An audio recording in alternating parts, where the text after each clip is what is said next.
Tuning in to the online broadcast network, AFTERBUZZ TV. Over 20 million weekly downloads in over 150 countries, and your #1 source for after-show entertainment.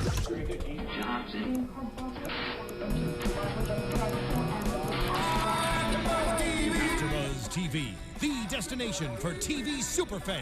Producing aftershows for over 300 of your favorite TV shows, interviewing celebrities and showrunners, and bringing you behind-the-scenes exclusives. All thanks to E! Entertainment's Maria Menounos, producer Kevin Undergaro, and internet leader Akamai.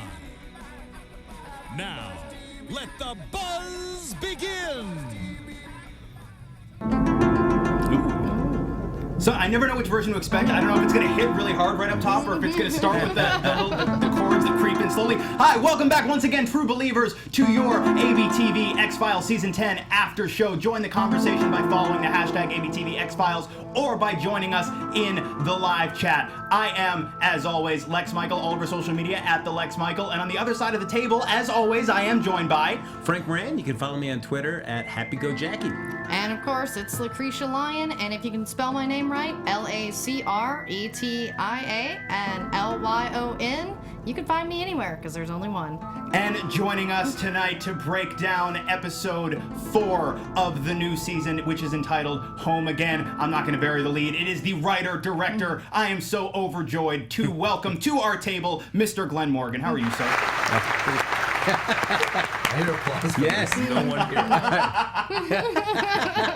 here. So we talked a little bit before we came into the studio. We definitely, of course, want to talk about tonight's episode, but I wanted to, with your blessing, take our audience on a little bit of a journey.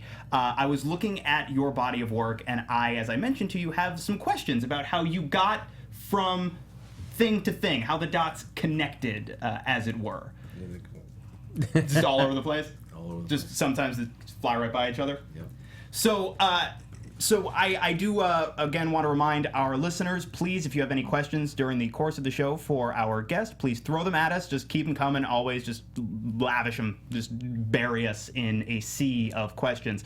I wanted to start, because I was looking at your IMDb earlier today, I wanted to start with the earliest credit that I saw listed there, which is a movie called The Boys Next Door. And okay, based on your facial expression. No, I was worried. So I wanted to ask you about how that project came to be. What was the genesis of that? How did you go about getting that script written? How did you go about getting it sold? And then how did that help you transition into television writing, which makes up the majority of your credits?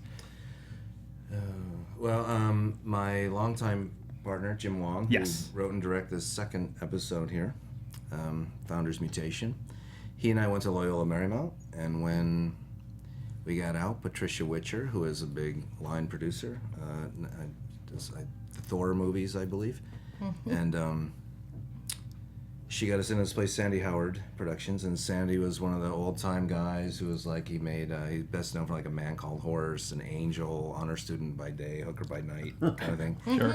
And Jim and I and this other guy, Mike, were editing international trailers in the day that we wanted to write, and Sandy had this script called Killer's Holiday that he wrote in 1959, and you're in the office and you're reading it and you go, what if this is like In Cold Blood? It was from the killer's point of view. Sure. And he's like, yeah. So Jim and I rewrote that, and it got sold. I don't really know how, because I was editing, and they go, hey, your movies get made. You're like, cool. And Penelope Spheris directed it. Oh, yeah. And it was Max Caulfield and Charlie Sheen. However, one day, Nicolas Cage had the script and called Crispin Glover and read him the whole script. Oh my God. I really like Charlie and Max. But I was like, oh my God. But Charlie, Sandy Howard didn't know who Nicolas Cage was, because he was just getting started. Sure. And years later, I worked with Crispin, and I'm like, did this really happen? He goes, oh yeah, sorry, yes, he called me. I was like, oh. Yeah, you worked with him on, you made Willard. That's right. Yeah. And so that's how that came about. Okay, so then how did that, because the next credit that I saw after that, I mean, you start getting into TV writing, I see you had a credit on Booker, an episode of Booker. Yeah, get to work for Stephen J. Cannell. That's awesome. That's right. Well, as a career goes, we did that movie, and then nothing. We ate macaroni and cheese for several years, and there was a writer's strike in 1988, and we had gotten together with this new agent, Marty Adelstein, and who now produces Aquarius with David, and he said, "How about TV?" Which at that time you're like, never. And after the writer's strike, I was working in a art gallery, a crappy art gallery in the Santa Monica Mall, and I'm like, anything, I'll do anything. When I feel like, too, if it's important for our audience who maybe is not aware, like TV now is not what it was then, as far as if you were a TV creative, you tended to be stuck there. You were not able to transition out of it. It was, a little bit of from certain perspectives, a little bit of a kiss of death if you wanted to do other things. Well, we're really fortunate because Steve Cannell, who's passed away, he's a legend. He was a story editor or something on Dragnet. He created the Rockford Files, and he wrote with David Chase, went on to do The Sopranos. Steve did everything. And at Cannell, it was really like graduate school because he loved writers. And from day one, we did casting of our shows, we did editing of our shows, and these guys, Bill Nuss and Eric Blakeney and Steve Cronish, works at 24, so you got a lot of friends.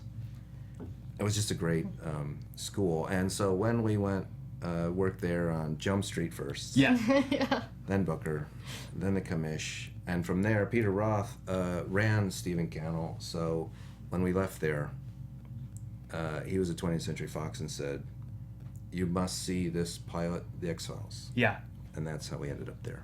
So what was it when you see that pilot? What was it that intrigued you to say, like, I'd like to be a part of this? There's a longer story. I don't know if people have heard this, but there was a pilot at the time called Moon Over Miami, which was like the hot pilot, and Harley Payton had created it or developed it, and he had worked on Twin Peaks. It's like the greatest thing ever made. Yeah. And it's coming back too. I know. This is great. X-Files is great, but when is Twin Peaks on? And I met with him. We hit it off. He's a good guy, but we hadn't seen the pilot. And we got Marty Adelstein, who was said, "Peter Ross demanding you watch this X-Files pilot." And we're like, okay, Peter's great to us, so we'll watch it. And then it was everything that Jim and I liked. It had a little Silence of the Lambs, a little Close Encounters. I'm like, wow, this is great. I love the UFO stuff. I'm like, oh, this is great.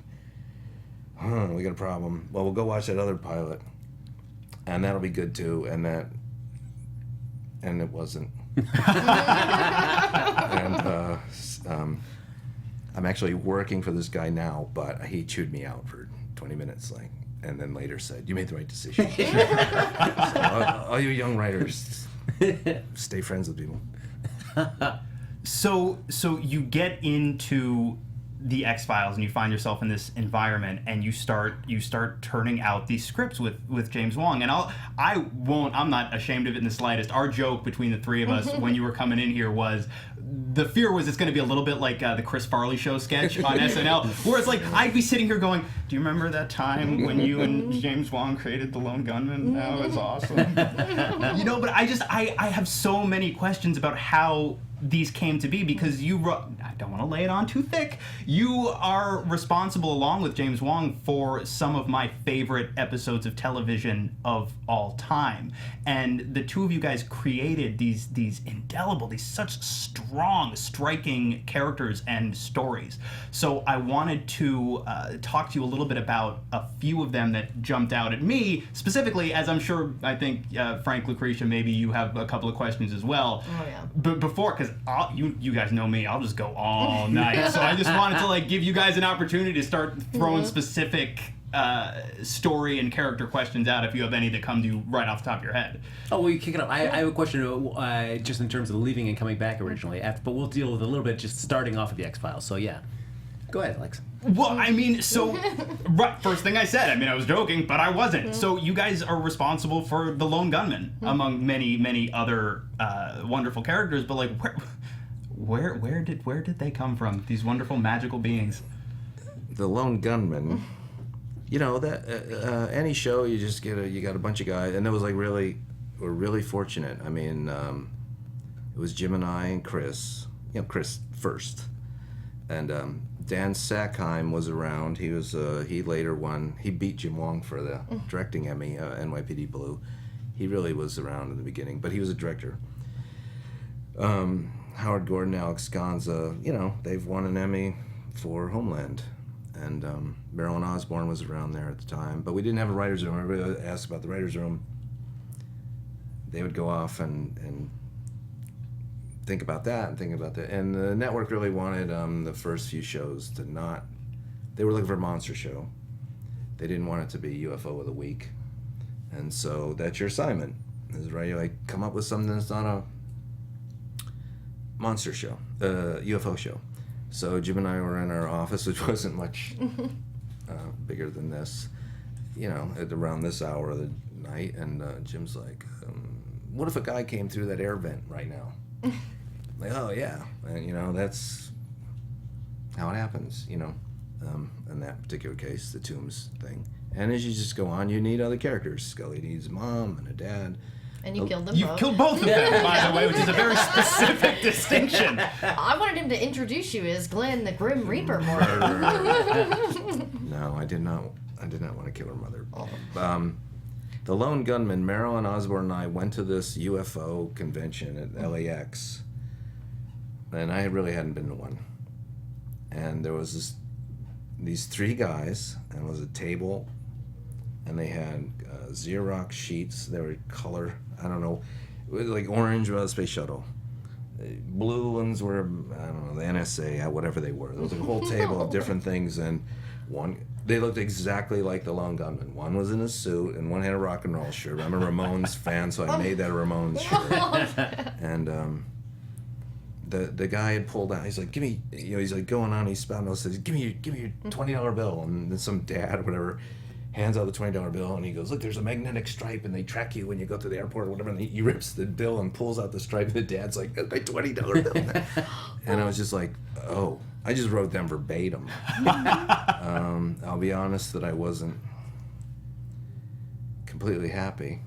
The first, I forget what episode they were in.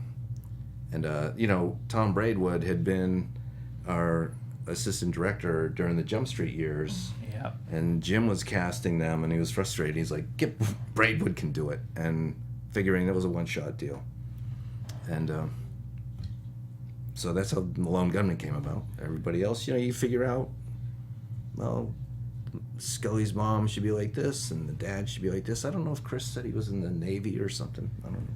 Sure. Well, okay, since you brought up Scully's dad, I wanted to ask about the episode Beyond the Sea, which is, again, I think is just an absolutely phenomenal piece of television. Thanks. I wanted to ask about that relationship, and obviously we're still seeing quite extensively in these new episodes those family ties referenced, and I love in even the last episode, the one that aired last week, Mulder and Scully Meet the Weremonster, which was written by Darren, references that tie back into like the name of the dog, Dagu, which was another harpooner on the Pequod. I wanted to know where did the Moby Dick of it all come from?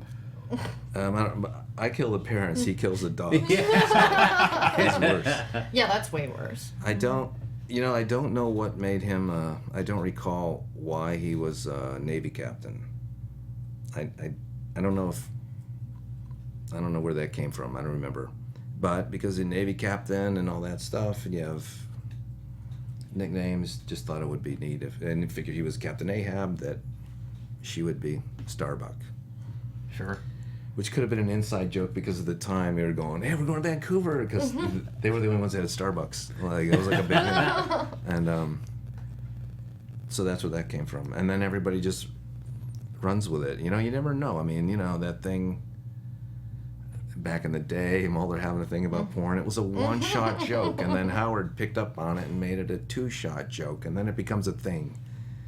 So sometimes you just never intend. Sure. For something to be a character thing. The Elvis thing just seemed like a joke at the time, and then David was like, "Why gotta be an Elvis?" Like he liked Elvis, and then once you hear that, you're like, get the Elvis jokes in there all the time. Sure.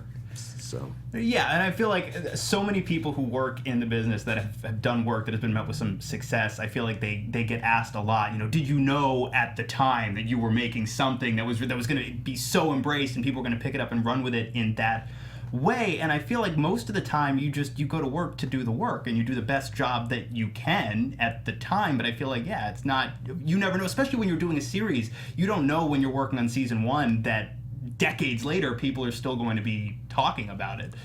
Man, you're really right. I you know, this show, David and Jillian, you know, they weren't, Jillian I think was pretty unknown. David had made some movies. Randy Stone, who has passed away, did the original casting, and he was like, these two. Sure.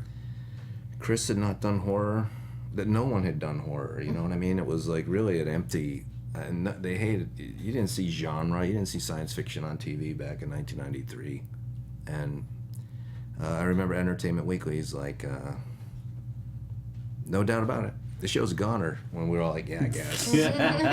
And you just, and at that time you could just do what made, I heard this about Monty Python, they try to make each other laugh.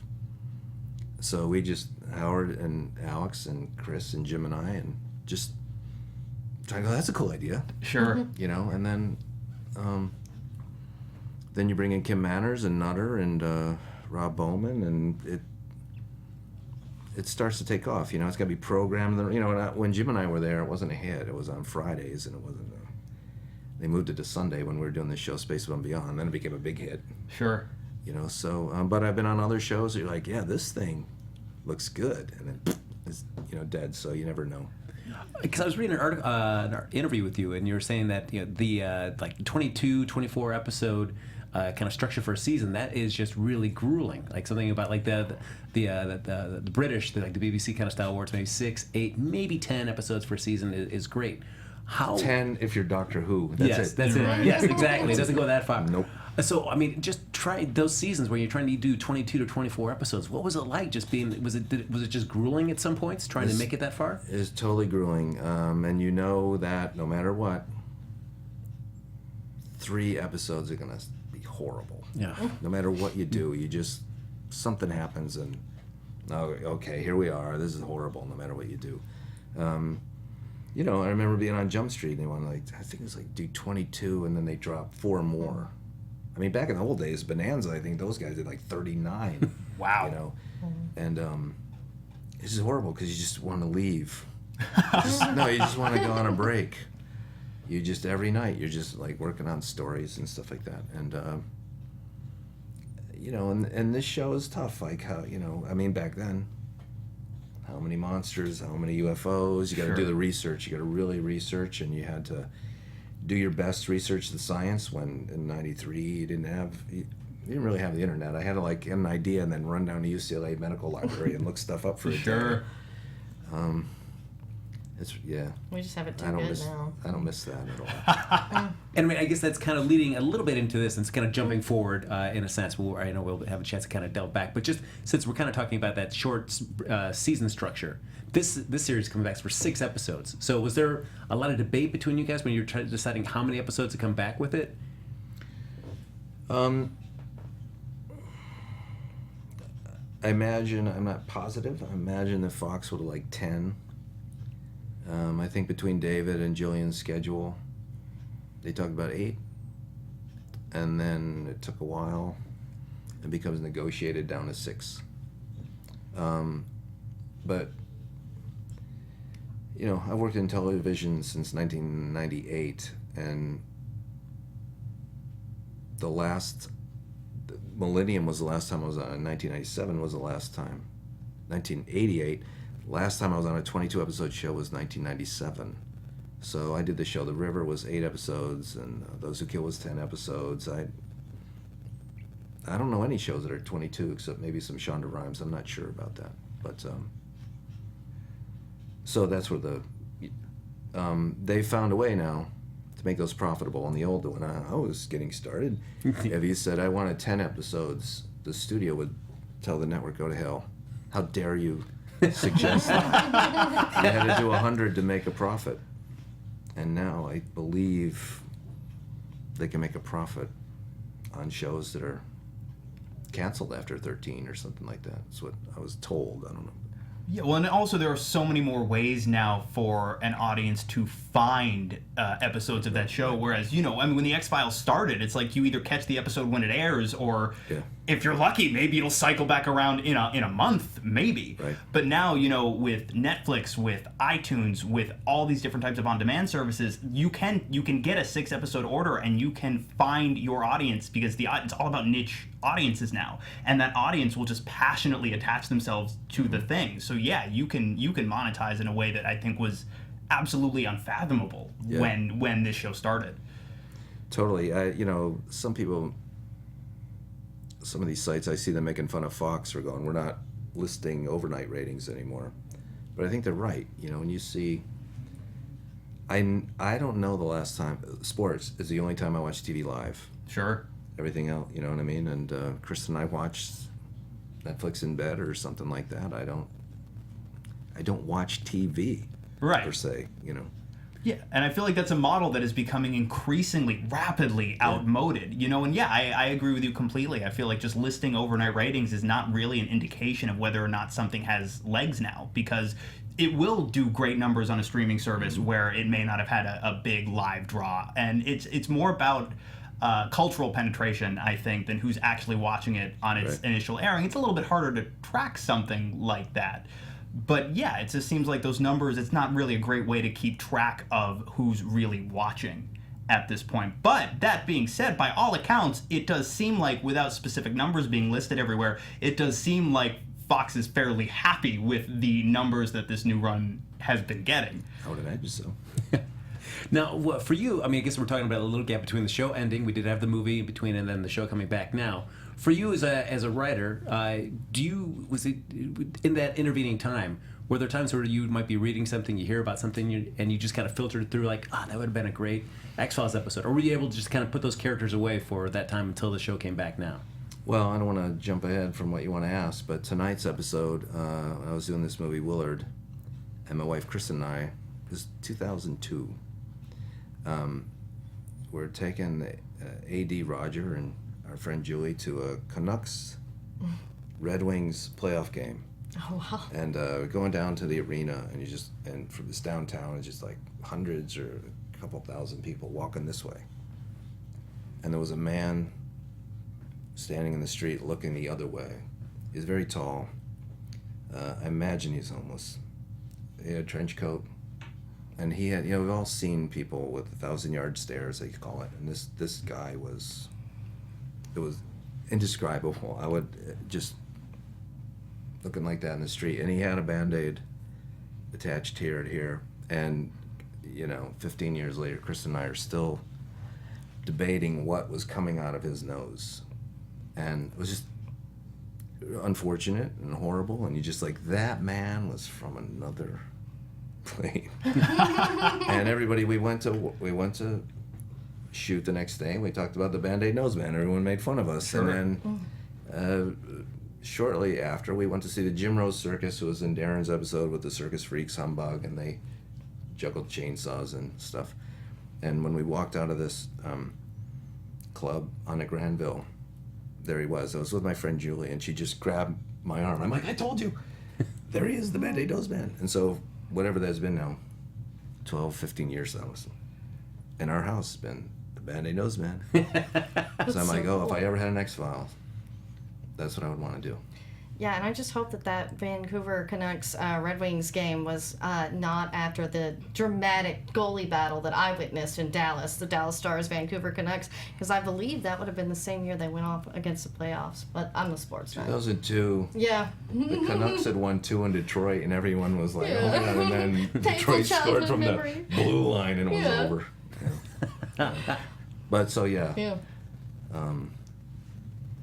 If you had a creepy thing, you just go, if we still had an X-File, if we were still doing Millennium, that's what we would do. So, Sure. Yeah. And that's really, really cool that you see something, however many years ago it is, 15 years ago, and then all of a sudden, now here it is on the Fox network. They're ripping. This dude is literally ripping people's limbs off on the Fox network. He wasn't ripping up any Canucks fans on the way. The Red Wings did that on their own.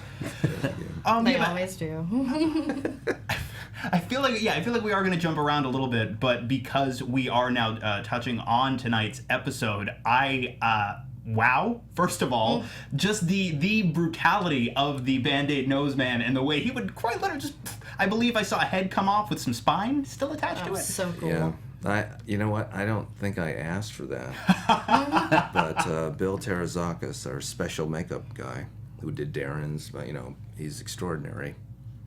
On set, there was a spine ahead. I'm like, all right, that's cool. And I really appreciated the way that you balanced this incredibly dark, I would say, and guys, you tell me if you disagree, I think maybe the darkest material that we've seen from this run of shows up until this point, with some really, I think, emotionally potent stuff for Scully, specifically as relates to the death of her mother, but also what I think we're starting to see emerge as a through line for this series of episodes, which is the loss of their son. And I just thought there was a really interesting thematic parallel between this trash man and the idea of Scully's guilt of having given up their son. This question of, did we treat him like trash? And watching Gillian Anderson play those scenes, like we're sitting out there watching the episode, and a couple of times I just had to sit back and take a deep breath so I didn't start crying. Emmys. She needs it. How many times has she missed it? That episode alone, she needs to submit that reel. Yeah. So I wanted to ask, because the decision is made that you're going to write 6 episodes, and Chris Carter's got the book and the mythology episodes. You've got one. Darren's got one. James Wong's got one. How do you balance what story you want to tell in your individual hour versus feeding into the overall arc of this short round of shows? Chris and I first met at this place off Hollywood Boulevard where I like to go, and we sat there, and he goes, he told me what his thoughts of the third movie were, and so he broke it down that way, and I said, well, I want to do this Band-Aid nose man, and Darren and I, we lost our mom a few years ago, and I'm like, I want to write about that. If we had more than 6, I think I would have done Band-Aid nose man and Scully's mom. Sure. But you got to put them together. And I knew what Darren wanted to do because he had this idea for a long time. And Jim is on American Horror Story, so he was kind of in and out a little bit. And Chris was very much, here's the first one. I kind of have an idea for the last one. What are you guys going to do? I said, we have to deal with the kid. And we weren't there. I don't know when William was born. I want to say that didn't come about till season 9. Yeah, I was like, Okay. It was pretty late into it. I did my homework. Yeah. I did look at that stuff, but I think we have to deal with that, and so that's what I wanted to deal with, and it felt like a chance for Scully to talk, explore being a mother, and from there that fed into the idea Jim had, and not they were intended to be, this episode aired second. Yes, I believe we talked about that briefly, that they're being aired out of order. Right. So that, as we were doing that, that's how they were going. And then Chris, it was pretty great. If you're a writer, he's like, I want to see what you do. He wanted to see what Jim and Darren and I did. And again, unfortunately, because we only had 6. I mean, when we started out, we really thought we'd have Frank Spotnitz and Vince Gilligan, Howard Gordon, probably do one. So it would have been like, what's everybody want to do, so that's how that kind of shaped out.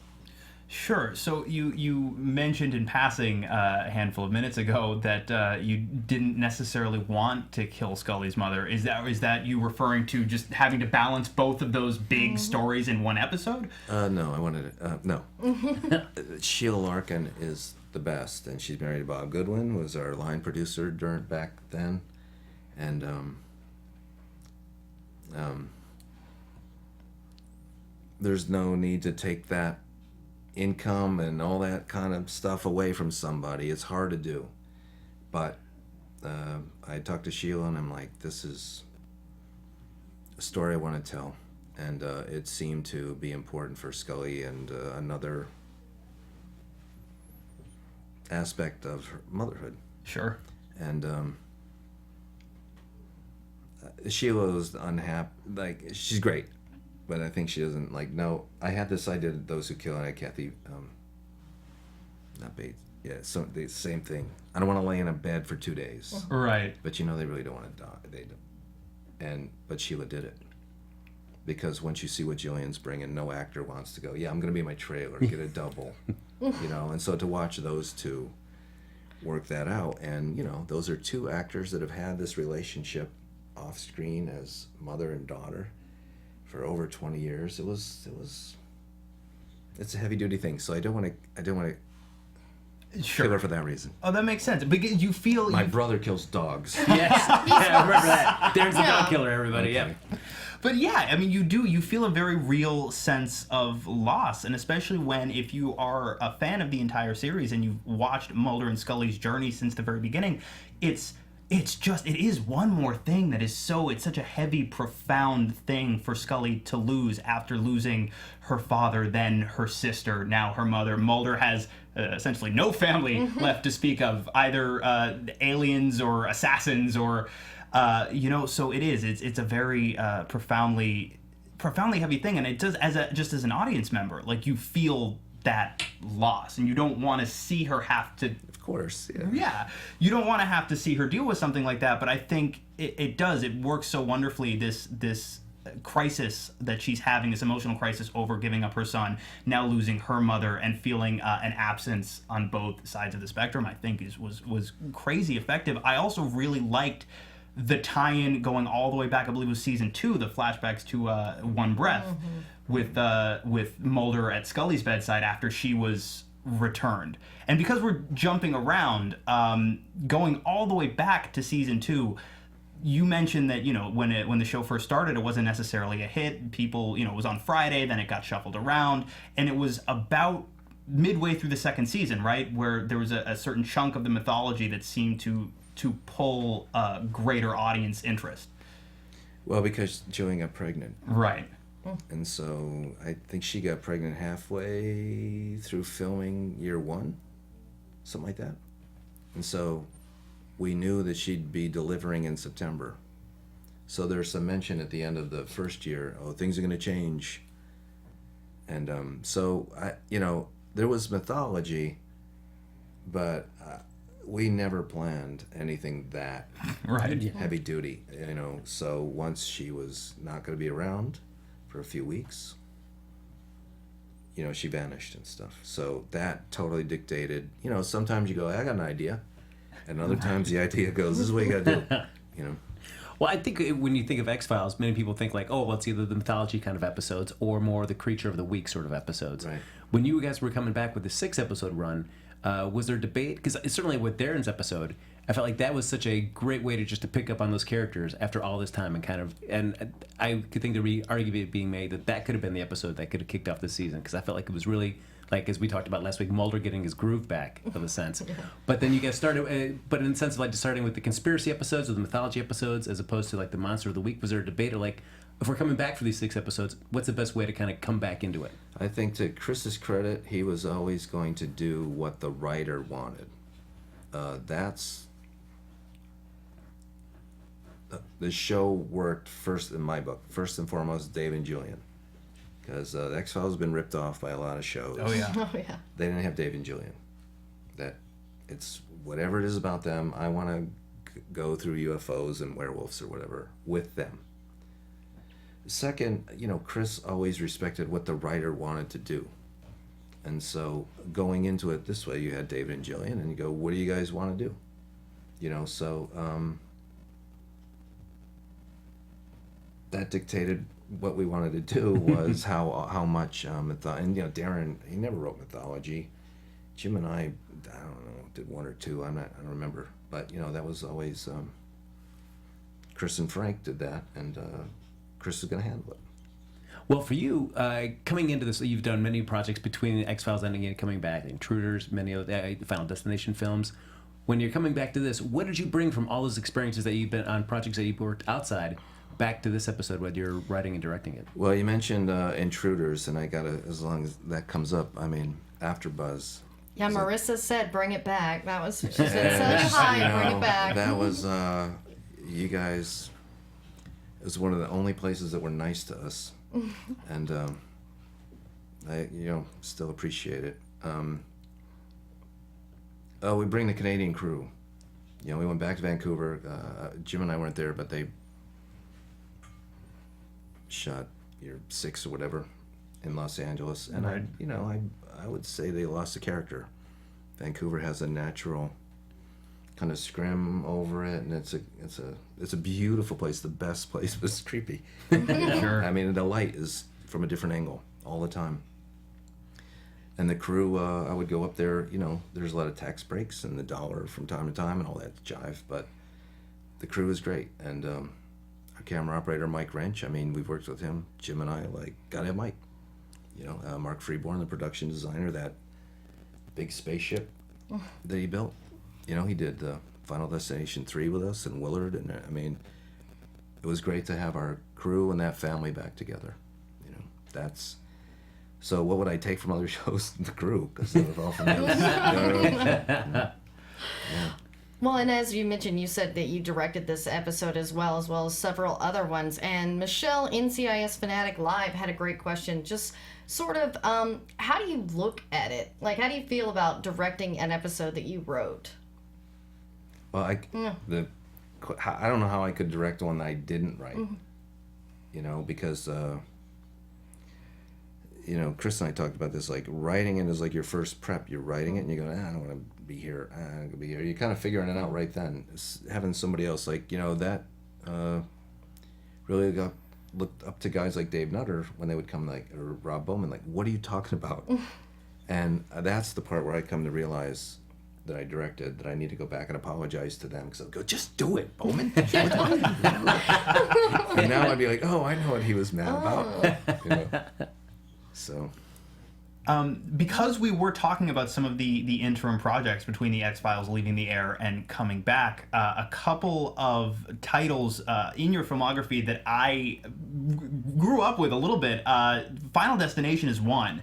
I remember seeing it shortly after it came out, and it just captured my imagination in such a way, and I was genuinely disturbed by it, because when your villain, as it were, is death itself, if you're prone to internalizing movies, it can make you afraid of everything. Good. Absolutely everything. So I wanted to ask, what was the genesis of that project? Where did that come from?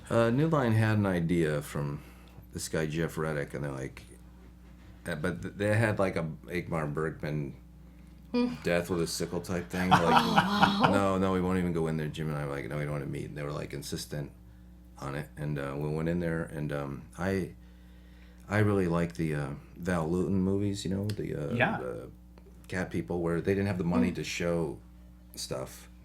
So we go, we'll only do it if you can never see death. Figuring, okay, we'll be out, we'll go to lunch in 15 minutes. And they go, that's great. So, and then every Halloween I'm like, man, New Line blew it. They have no masks to sell, no merchandising. But that was, and then the way we did that, was after the third one, I came across Omen 2. I'm like, I think we ripped this off. Because the way the devil would go after people, and it became a little bit more Rube Goldberg, this to that to this to that, than the first Omen. So it must have lodged in my head or something. It's an homage, not a ripoff. Yeah. I mean, the scene where Terry gets hit by the bus and you play Into the Void by 9 Inch Nails, which is one of my favorite songs in the entire world. It's one of my favorite cinematic moments ever. I don't care. I'll say it. I'm the sick one here. I was not bothered by the movie. I just thought it was cool. It was great back in the day. Our friend Gary, he went to a matinee, and he said he's sitting there, there's only 10 people in the theater. And then all of a sudden the ushers come in, and line up. And he's like, "Is this a bomb? What the hell's going on?" Is everybody saying like? Then the bus hit would come and everyone would go ah, and the ushers go ah, and then leave. So they knew what time that happened in the movie. It's not just me. But speaking of things that are just me, I mean, one of your most famous X-Files episodes ever is Home. Yes. And everyone else talks about how disturbing this is, how gruesome, and I was like, well, I just thought it was pretty good. But I'm from East Texas, so that didn't really seem that out of the ordinary That's for a me. place in Pennsylvania. Yeah. I know, that's why I thought it was weird. I was like, there are rednecks there too? Well, James Carville, the Clinton says, that's him. Says politically Alabama is Pittsburgh to the west, Philadelphia to the east, and Alabama in the middle. But that's the only note Vince Gilligan ever gave me was she says it's the War of Northern Aggression. That was the only, because he was from Virginia. And he clarified that point. But, there was a lot, and that, Pennsylvania at that point is southern. There was a lot going on there. Yeah, and they went back to Pennsylvania in this episode, so is that, why you named it Home again? Well, one, I was being a punk, and I knew that people would go, oh, peacocks. Yeah, we're like, no Peacock Brothers. No, but, there was Home, and then the last one that we wrote at that time was Never Again. And I felt that all three of these were kind of examining Scully's as a woman and mother. Yeah, because whatever happened to Scully's tattoo from Never Again? I don't know. It must be there. I don't know. Now, talking about at Home, and we were talking about a little bit of the music in Final Destination. I mean, certainly you said that you like to use the songs that have a little creepiness factor to them. So I mean, the chances are there for Home. But then Wonderful. Yeah. Yes. Wonderful. But then Chances this one, are was in Close Encounters. but then this one, you use the song that you chose this evening. So what made you choose this song? What's the creepiness to this song? You mean Downtown? Yeah, Downtown. Yeah. Downtown's creepy, right? I think if you can describe it, it probably doesn't work. You know what I mean? That's the only way I can say that. Like, Wonderful, Wonderful. My mom was a big Johnny Mathis fan.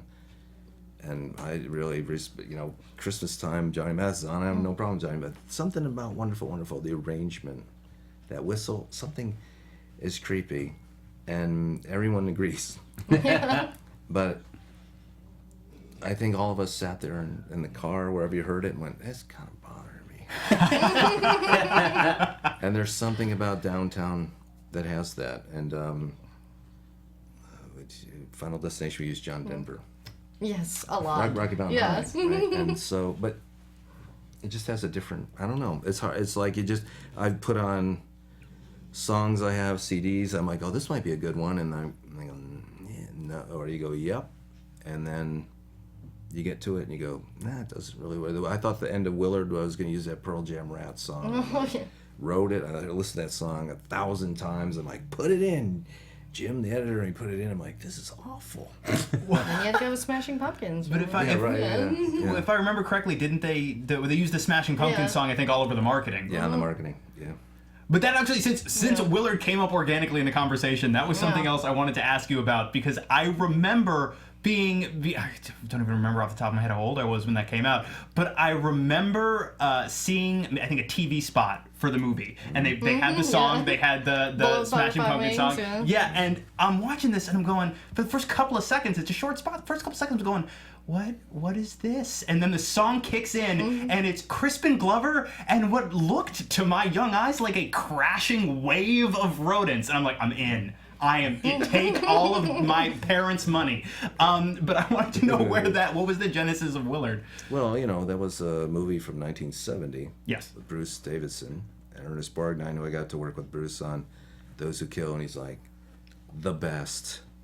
I just, as a kid, I'm like, that's the first guy I thought was a good actor, Willard. And the house is in my neighborhood in Hancock Park, and one day they had a estate sale.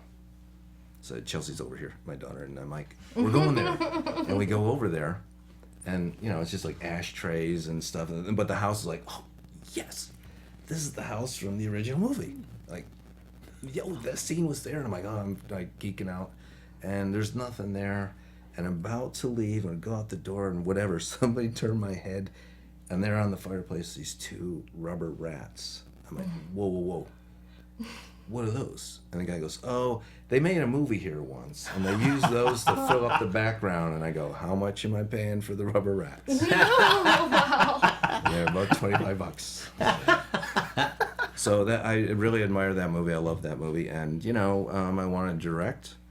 I'd rather not make a remake, but in this business, if you're known for X-Files and a horror thing, and you could do a remake of a movie that made a huge amount of money in 1970. That was my way to direct. And did you feel, because it was a movie that was a hit in its time, but also, as you say, that you were so taken by yourself doing an updated version of it, like, is there a greater sense of responsibility? Like, is there a certain feeling of, oh man, I really want to get this right. This means so much to me. I really want to do this justice. Well, of course, and I had Willard has a portrait of his father, who was Bruce Davidson, and all that, and really had great admiration for that movie. And the thing I really blew was that movie was always like back at that era. It became obligatory to have a scene where you threw your boss off the roof, or you told your boss to go shove it or something. And times have changed. Sure. And so when he sicked the rats on him, everyone's like, oh, I don't know, I have a moral problem with that or something. Maybe he's not that nice. Yeah. Yeah, right, yeah. Oh, man. But Crispin's just the best. He was really great. He's like a partner in that, and couldn't ask. I really enjoyed, and Lee Ermey too. I mean, the two of them couldn't be more different, and it was a really great experience. Well, so you say he was a partner in it. What was the process of working with him on that? Like a partner in what sense? Shaping the character or helping shape parts of the story? Yeah, I don't think he didn't want to talk on set. So Socrates was trying to keep him from killing himself. He's like, and we go back in the dark, and he's like, he explains that people who murder people really would like to murder themselves, and he was like, he knew his cinema more than anybody. You went into work, you're like, man, I better know my stuff here, and he's like, I think he should kill the rat. And I'm like, whoa, no, we're not doing that. And so then we were working out that way, and just like, how about if I'm there? How about if I'm there? And he was like, what was amazing to that guy. I was told this before because another assistant editor worked on him. Months later, I go, come on, the editing room, we're hanging out, we're cutting, come on. And he's like, he'd be watching, and he goes like, I was much better on take 3. I picked up the cup. Well, check it out. And every time, that was extraordinary. I'm the mental image of Crispin Glover analyzing himself picking up a cup. He's a good director. His movies are interesting. He's a fascinating guy. I feel like there are a lot of people who haven't had the opportunity maybe to listen to him speak on podcasts who just know Crispin Glover as the persona I think he is to a lot of people. It's like he's that guy. He's that slightly weird, maybe a little creepy off person. But you listen to him speak, he's incredibly intelligent. He's very eloquent. Fascinating guy. Real quick, I wanted to jump back because we haven't had too much opportunity for any of our watchers to jump in with questions. I didn't know if anything was going on in the live chat or on Twitter, or if everybody's just bumping into each other a little bit. I know. It's like, let me see if we can find. I know Michelle had that good question we asked earlier. And let's see.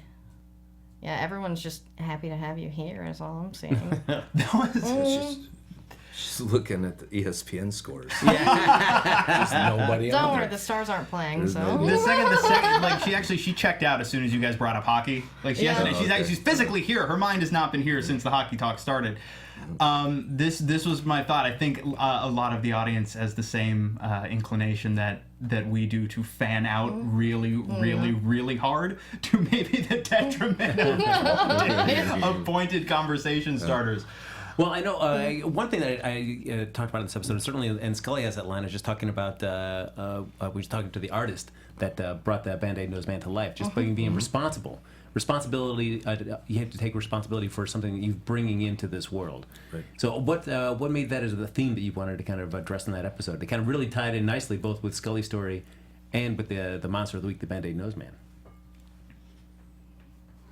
Probably some things, in my life, looking around at some things, and then you start trying to, the Band-Aid Nose Man was going to be homeless. I didn't want to just, the homeless guy. And you just spend some time down in Skid Row in L.A., and you could see what was happening in L.A., where they're going, take them there. And they go, no, take them there. And it was happening in a lot of cities. And so you start analyzing what's going on there, and you go, I just don't want to see that problem. Everyone believes they should have homes. Everyone should believe they should not be hungry. But you deal with it. If it's over there, I can assume someone's dealing with it. And then you can apply that to things in all our lives that we go, well, if I just don't see it, I don't have to worry about it. So I think that's where that came up.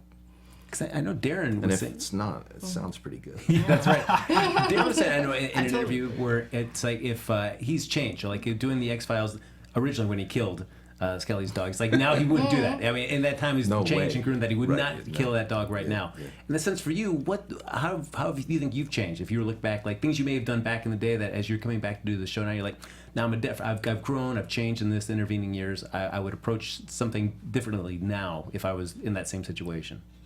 I don't know. I really don't. It would depend on the situation. It depends on the topic. I wouldn't want to really get into killing a kid. I've learned my lesson about killing an animal. I don't want to kill an animal, but it's like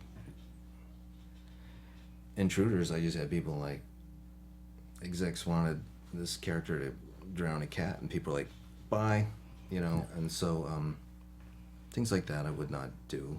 I don't want to. It depends. If there was a good reason to do it, and I know that's the stock answer, but it's a true one. If there was a good reason thematically to do it, I would do almost anything. Well, so let me ask, because I think that's a fairly common thing. Now that I answered that, everyone's turning off. This guy's a jerk. But so I think it's interesting because I am very much the type of person, and I think Lacretia and Frank, correct me if I'm wrong, I think you guys are as well. Like you mentioned, you're the first person where everyone's like, oh, home, the peacocks, it's so disturbing. You're just like, awesome. Funny. And I'm the type of person where when I watch Band-Aid Nose Man rip people's heads off with spine parts coming out, it's horrifying, but I'm still going, this is awesome. He's just Tom Bertuzzi, right?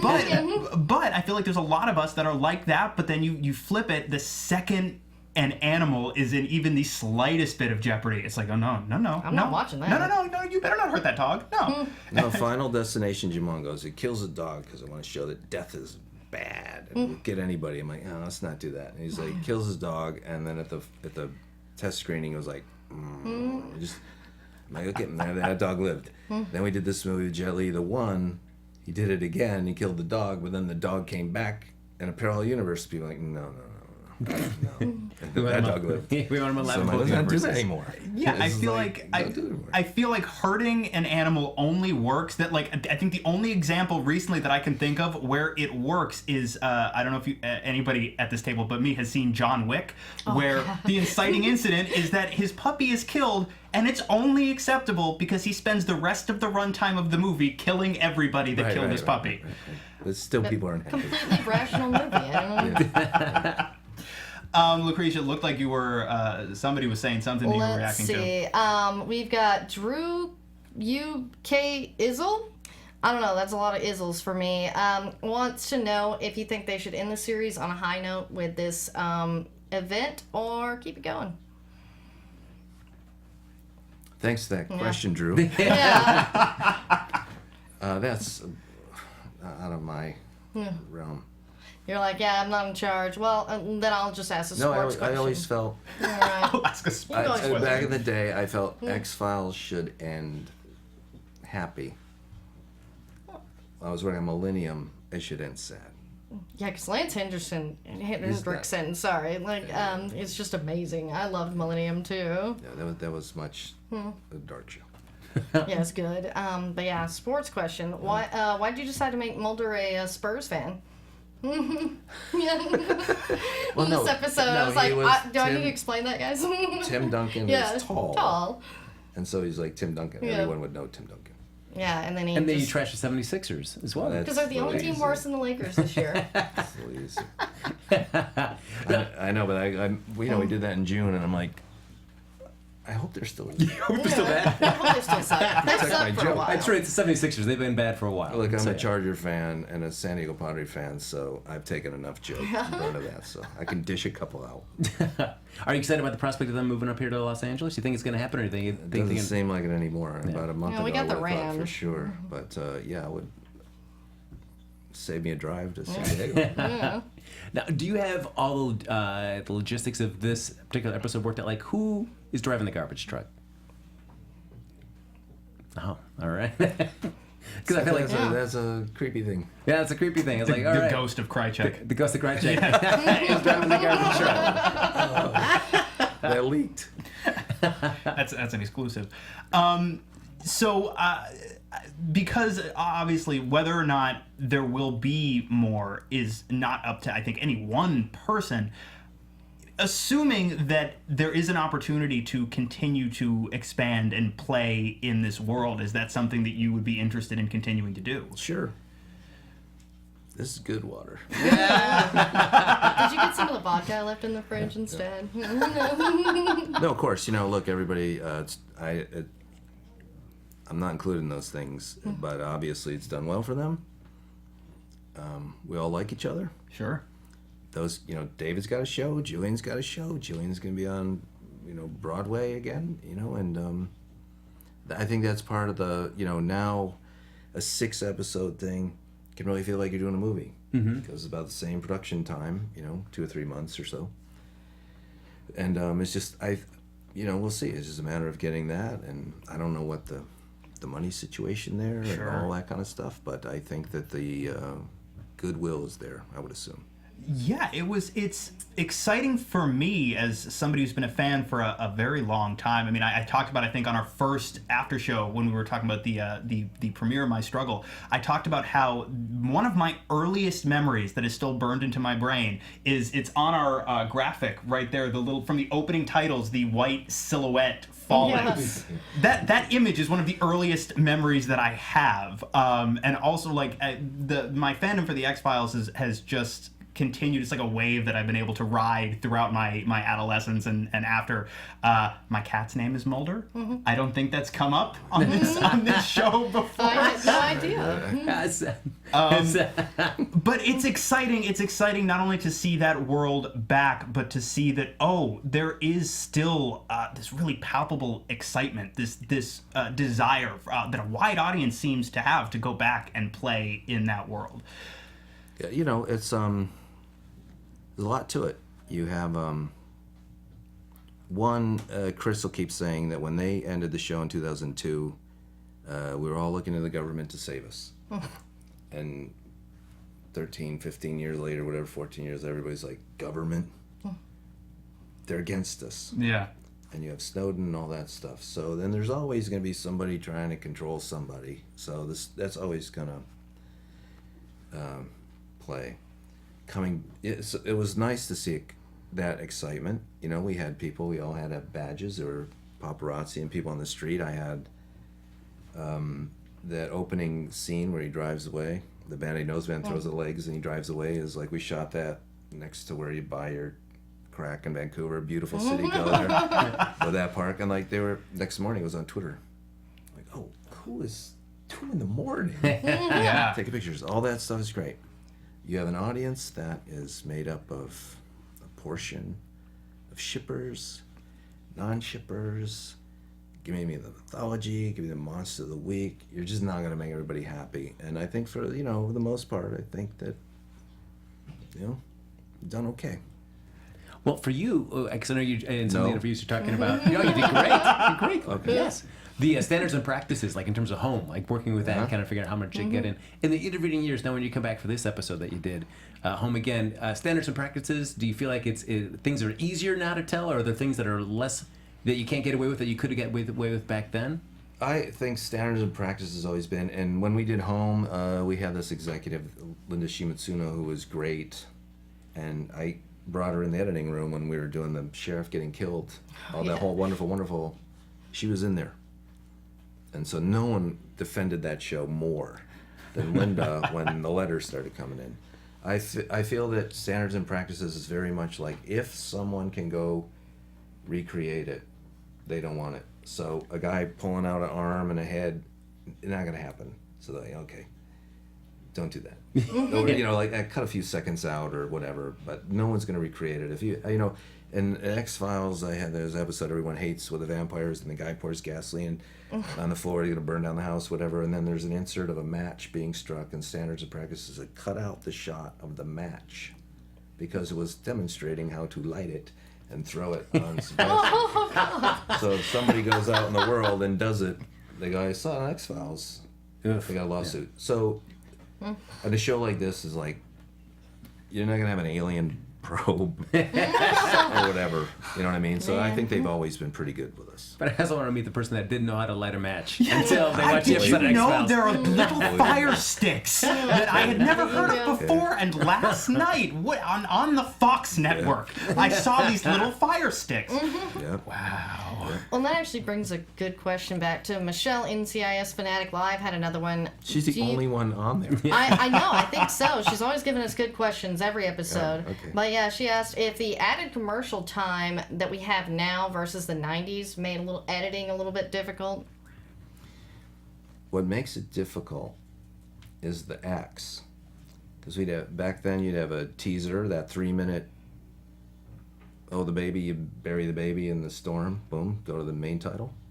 And then you have 4 acts that were, I don't know, writing-wise, like 18 pages, so you like 14 minutes, 12 minutes, something like that, were like that. So you had more time to what Steve Cannell would call sneak and creep, flashlights. Or now, I don't know, like 5 or 6 acts, and those last acts are like 5 minutes, 6 minutes. So that's a scene, you know what I mean? So that's what made us nuts, is the way things are formatted now. Sure. And you think that that's not a big deal, but for all the writers out there to build up to a problem, you want your act out to really be, Mad Men never really did this, but Breaking Bad was brilliant in how they would here's the problem, then you go to commercial, you want to come back. It's hard to do when you go, I've got 5 minutes to build up. It's not a lot you can do, with a show like this, where back then you'd have 2 or 3 of those X-Files scenes in one act. You can't do it. Well, and that makes me wonder why they've never optioned FX, which is a cable network, from Fox to maybe do the X-Files instead. Because I know, I was watching Justified, Sons of Anarchy, stuff like that. I mean, they're longer shows because they don't have to do as many commercials. But there's still the same act problem. Yeah. Oh, same thing. Yeah. Again, I think that started on cable, because I never really came... 2010, I did a show on Cartoon Network. It was the first time I came across it. You can't be shorter than 5 minutes.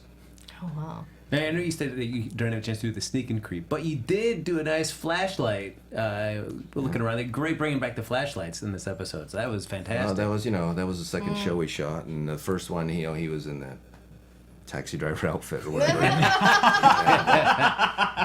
This is the first time he was cleaned up. He was in a suit. Like, hey, Mulder. I was like, oh, Mulder, and I got the flashlights. I remember overhearing them going, hey, we got the flashlights. But there were a number of really wonderful moments, and I think too, obviously, okay, so the Fox network decides to air them out of order, but as we've talked about just on this show tonight, these episodes will now live forever for people to watch in any order that they want to. And I love the idea where the first episode, I think in the future, that a lot of people are going to be watching after the premiere will be this one. And there are so many wonderful, new iconic images in this show that we saw tonight. The fact that they get such a wonderful hero introduction into the episode, the two of them. And then, the amazing atmospherics in the hallway with the flashlights.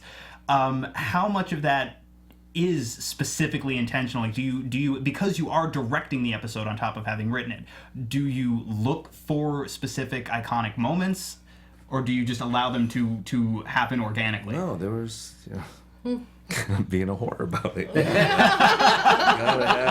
gotta have the suit. They gotta have the flashlights. They got like that. But it's a welcome thing. I mean, man, everyone picks on Crystal Skull. Yeah. But that trailer, when you saw the shadow of the fedora, you're like, oh my god. Yep. Play the movie now. And you want those things. And so those were intentional. The flashlight X, was like a little. I've seen it, but everybody's happy. I mean, but you don't want it to be just a replay, just like you're just doing it for no reason. You hope that you could still make comment. The I don't do stairs, so that you could comment that time has gone by, that they're not the same people that they were. Right. We talked a little bit about briefly, like if you'd had more episodes, you would have get Howard Gordon in, get Vince Gilligan in. I just want to kind of go back just to the original show. I know you've talked about how much your brother Darren, how much you respect him, and you always think he's such a fantastic writer. But just in the other... He's a fantastic writer. I don't respect. I know the stuff he did to me when I was a kid. I was just wondering, in that room, who was another writer or writers that you really admired, and what was it about them that you when you're working on the show, you're like, oh man, I really like the way they do this or that? Well, Chris and all of them. Everybody had a like Alex Gonza, who is so great with Homeland. He was very much like the Logic Police. When you go, well, this guy comes through the vent, and then he's the guy's liver is awesome, and then he'd go, how did he get up there? That's horrible. And then you get really mad and go, Alex, I'm not telling him any ideas 'cause he ruins it. But then you'd think about it, and Alex would come up with an idea and it's all logical, but you go, creep it up. And so I think that we gave each other that. That's my. But I. So what do you feel like? To all of them. What do you feel that your contribution was? If Alex was like the logic guy, I knew where to get lunch. And a very important thing. Yes. Yeah. There you go. Yeah, that was it. Well, you wrote one of my favorite episodes, Musings of a Cigarette-Smoking Man, where, of course, being from Texas, I love the Kennedy assassination conspiracy and all of that about, because my grandfather was actually a journalist in Dallas. So we had our own angle. I was worried you were going to say he shot Kennedy. I was like, no. Not that I know of, but, because, it's a cigarette-smoking man. And I just loved how you basically put him in every possible situation, even at the end where he's like, why the Bills never won a Super Bowl, and then of course then it destroyed Miracle for me. But I just want to know, out of all the things that have happened recently, what would you have the cigarette smoking man behind? The Seahawks winning the Super Bowl? It's a bad game. That cornerback knowing that play was coming. Oh, yeah. That was the only way.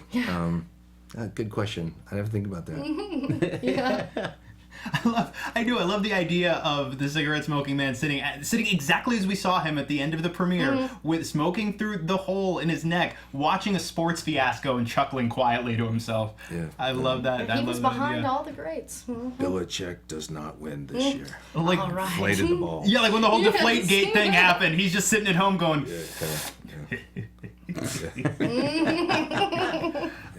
So we just got the notification from the booth to start wrapping up really quickly. Any final thoughts, questions about tonight's episode, or questions specifically for our guest from the live chat before we move into a quick prediction section? Or is everyone still going, oh my god, oh my god, oh my god? Yeah, it's pretty much like that. There was a question about possible spin-offs, but as you said, you're not really sure, this is even it, right? Oh, that's good. That's good water. Yeah, because we've got these new agents coming in the next episode, the lovely Lauren Ambrose and Robbie Amell, but Robbie needs to be Deathstorm. Yeah, needs to be. But you know what? I'm all in favor of this being the Earth 3 version of Ronnie Raymond. Yeah, we could do that. Why not? It's all connected. Well, you made it in this episode, just as we're reaching the end of it, you have Scully telling Mulder at the end that she feels confident that Mulder's going to find the answers to all his questions and that she's going to be there when that happens. Very interesting that you were just drawing such an absolute line in the sand. I mean, for a show that's always been kind of like, oh, are we going to get an answer to all this? That you feel like for What Scully, she feels. yes, I know you, but if you feel that Scully feels so confident that there is going to be some sort of answer out there, and that they will actually get it. I think so. I mean, that's me. You have to talk to Chris and Jillian, but I think so. I think that if they didn't believe that, that's when they really, everybody's upset. They're not living in the same house and all this stuff. But when they no longer believe that, that's when they go apart. So. All right. So, we have only 2 episodes remaining in this run of shows, and I want to very quickly, before we wrap, as we always do, move into a brief, truncated prediction section. And now, Think your it's a light show. AfterBuzz TV prediction. And the key is we have to look at Glenn's face as we make It these. is too late at night to be doing See that. what happens. So I do. I want to start with Frank, and I want to work this way. I'm going to predict. I guess we're going to see a one-off episode and then a conspiracy-heavy episode. I'm going to see. I feel we've been talking about William so much this season. We've got to see him in the flesh, right, Glenn? No. Well, if I answered, it would be a prediction. Lucretia? I know, same thing. I mean, it has just been William. So definitely there's something to that. But I know that some people have thought about, did Scully dream this whole thing up? I mean, there was never any conversion that it's Mulder's, DNA as well. So I'm not really sure. I kind of just hope that William is actually a normal, healthy child. But being the X-Files, probably not. Man, poker face Glenn, right? Poker face on him. I love it. Yeah. So, William. Glenn, William. what do It's you... Lucifer. Lucifer. What? That's on at the same time as us. So, what do you predict will happen in the remaining 2 episodes? That's not fair. I'm sorry. That's a them. trap. That's a trap. My 2 big questions at this point. One is, how do we explain the return of the cigarette-smoking man, who we saw literally incinerated in the original series finale, who now seems to, at worst, he's got all his skin back. So that's interesting. The other question that I've asked literally every show, is Tad O'Malley dead? Are we ever going to see that guy I again? thought Joel was supposed to come back. Do we get to see that? Oh. Yeah. Oh. Yeah. All right, we got a little. Okay. We got a little. something. Just a little nod. something. Just a little something. When Cancer Man pulls it off, it's Yeah. O'Malley. See, I've watched that. Oh. It was Joel McHale the whole time. Well, I guess before we go, Glenn, I know that we're coming to the end of the 6 episodes, but what do you have on the horizon for yourself? I have a pretty neat project with Jason Blumhouse, and Sci-Fi Channel. This thing called Necronauts, and I gotta go home and write it. Very good. We've kept you out way too late. I apologize, Glenn. No. What AfterBuzz means to me for what it's what you guys did for the Intruders. I thought that's on Hulu, and I loved that show, and I loved everybody involved, and I thought it got short shrift, and AfterBuzz was the only place that showed that any kind of time of day, and I really appreciate it. Don't worry, we'll follow you over to Necronauts for sure. Yes. Yeah, absolutely. All right. There you Sounds go. fun. Necronauts. All right. No, it's a great project. Yeah. I just, my wife and I we gotta write like 9 of them before we go do them, so it'll be a while.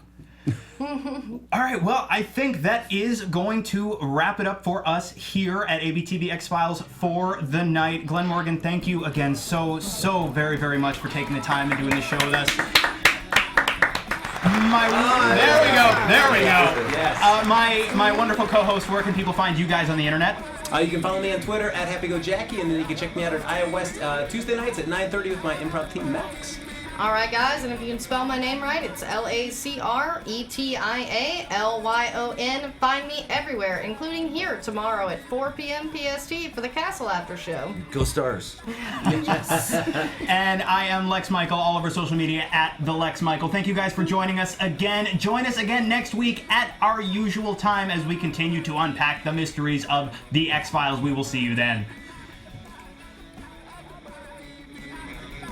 From executive producers Maria Menounos, Kevin Undergaro, Phil Svitek, and the entire AfterBuzz TV staff, we would like to thank you for listening to the AfterBuzz TV network.